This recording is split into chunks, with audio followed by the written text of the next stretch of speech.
இந்திய ரயில்வே துறையை பொறுத்தவரை மாதம் புதிய அறிவிப்புகள், புதிய திட்டங்கள் அறிமுகப்படுத்தப்பட்டு வருகிறது. அந்த வகையில் பயணிகளை வியப்பில் ஆழ்த்தும் வகையில் அசரடிக்கும் அறிவிப்பை வெளியிட்டிருக்கிறது. முன்பதிவு பெட்டிகளில் பயணிகளுக்கு பாதுகாப்பு அம்சங்கள், 2ஆம் வகுப்பு பெட்டிகளில் கூட்ட நெரிசலை தடுக்க செய்ய உள்ள ஏற்பாடுகள் போன்றவற்றை குறித்து விளக்கம் அளிக்கிறார் செய்தியாளர் Salome. Indian railway Tatkal ticket திட்டத்தில் பொதுமக்கள் நலனை கருதி சமீபத்தில் பல்வேறு புதிய நடவடிக்கையை கொண்டு வந்தாங்க. அதன்படி ஐஆர்சிடிசி வெப்சைட் மற்றும் மொபைல் ஆப்ல ஆதார் எண் கட்டாயமாக்கப்பட்டுச்சு.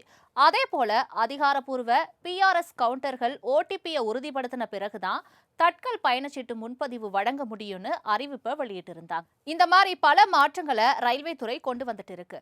இந்த நிலையில தான் இன்னும் சில மாற்றங்கள் மற்றும் திட்டங்களை இந்தியன் ரயில்வே கொண்டு வந்துட்டு இருக்காங்க. அதன்படி ரயில் பெட்டிகள்ல பயணிகளின் பாதுகாப்பு கருதி கண்காணிப்பு கேமரா பொருத்த முடிவு செய்யப்பட்டு இருக்கு. அதாவது 74,000 ரயில் பெட்டிகள் மற்றும் 15,000 ரயில் என்ஜின்களில் கண்காணிப்பு கேமரா பொருத்த இருப்பதா கூறப்படுது.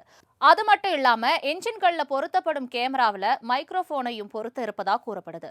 ஒவ்வொரு என்ஜின்லையும் 6 அதிநவீன மைக்ரோபோன் பொருத்தப்பட இருப்பதா இந்தியன் ரயில்வே தெரிவிச்சிருக்காங்க.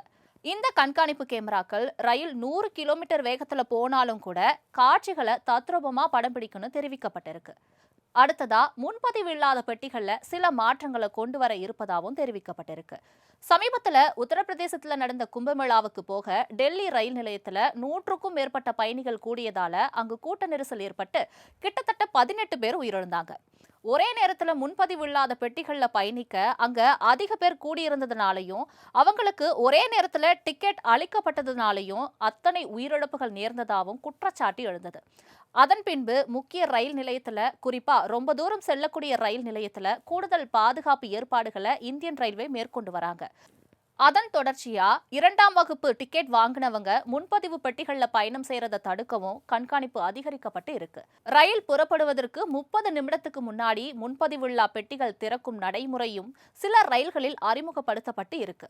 இதனால 2ஆம் வகுப்பு டிக்கெட் வாங்கின பயணிகள் நடைமேடையில நீண்ட வரிசையில நின்று அதன் பிறகு கதவுகள் திறக்கப்பட்ட அப்புறம்தான் ரயில்ல ஏற அனுமதிக்கப்படுறாங்க. இந்த நடைமுறையால விபத்துகள் ஏற்படுவது குறையும்னு தெரிவிக்கப்பட்டிருக்கு.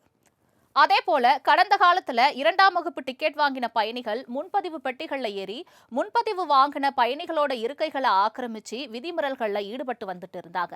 இது போன்ற நிகழ்வுகள் இனி நடக்காம இருக்க 2ஆம் வகுப்பு டிக்கெட் வழங்குவதில் சில மாற்றங்களை இந்தியன் ரயில்வே கொண்டு வந்துட்டு இருக்கு.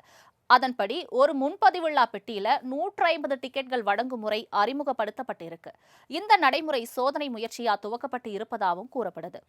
முக்கியமா ஓபன் டிக்கெட் முறைக்கு மாறா குறிப்பிட்ட ரயில்கள்ல 2ஆம் வகுப்பு டிக்கெட் வழங்க ரயில்வே நிர்வாகம் முடிவு செய்திருக்கு. இந்தியாவில் குறைந்த கட்டணத்துல தொலைதூரம் பயணம் மேற்கொள்ள ஏதுவா இருப்பது ரயில் பயணம் தான். இதனால இந்த புதிய கட்டுப்பாடுகளால பயணிகளுக்கு ரயில் பயணம் சவாலா இருப்பதற்கும் வாய்ப்பு இருப்பதாகவும் சொல்லப்படுது. அதே போல முன்பதிவு இல்லாத பெட்டிகளோட எண்ணிக்கையை அதிகரிக்க வேண்டும் என்ற கோரிக்கையும் எழுந்திருக்கு.